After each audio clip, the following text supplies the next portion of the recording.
பொது தேர்தல் அறிவிக்கை வெளியாகும் சூழலில் குடியுரிமை திருத்த சட்டம் அமல்படுத்தப்படுவதாக அரசிதழில் அறிக்கை வெளியிட்டுள்ள மத்திய அரசின் நடவடிக்கைக்கு கழக பொதுச் செயலாளர் எடப்பாடி கே பழனிசாமி கடும் கண்டனம் தெரிவித்துள்ளார்.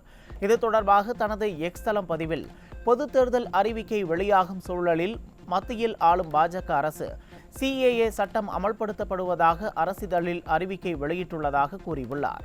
இந்த சட்டத்தால் நாட்டில் உள்ள பூர்வக்குடி மக்களாக உள்ள எந்த சமூகத்துக்கும் எவ்வித பாதிப்பும் ஏற்படக்கூடாது என அதிமுக தொடர்ந்து வலியுறுத்தி வந்துள்ளதாக குறிப்பிட்டுள்ளார். ஆனால் கடந்த 5 ஆண்டுகளாக CAA சட்டம் அமல்படுத்தப்படாமல் இருந்த நிலையில் எதிர்வரும் தேர்தலை கருத்தில் கொண்டு மக்களிடையே பிரிவினையை ஏற்படுத்தும் வகையில் தேர்தல் ஆதாயத்துக்காக CAA சட்டத்தை மத்திய அரசு அமல்படுத்தி உள்ளதாக அதிமுக பொதுச் செயலாளர் எடப்பாடி கே பழனிசாமி குற்றம் சாட்டியுள்ளார். மேலும் மக்களை பிளவுபடுத்தும் வகையில் மேற்கொள்ளப்பட்டுள்ள மத்திய அரசின் இந்த நடவடிக்கையை அதிமுக வன்மையாக கண்டிக்கிறது என குறிப்பிட்டுள்ளார்.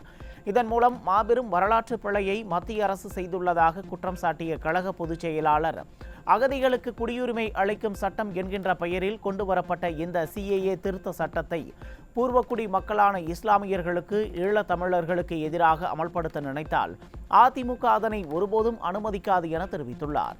எனவே இதற்கெதிராக நாட்டு மக்களுடன் இணைந்து அதிமுகவும் ஜனநாயக ரீதியாக போராடும் என தனது எக்ஸ் தளத்தில் கழக பொதுச் செயலாளர் எடப்பாடி கே பழனிசாமி எச்சரித்துள்ளார்.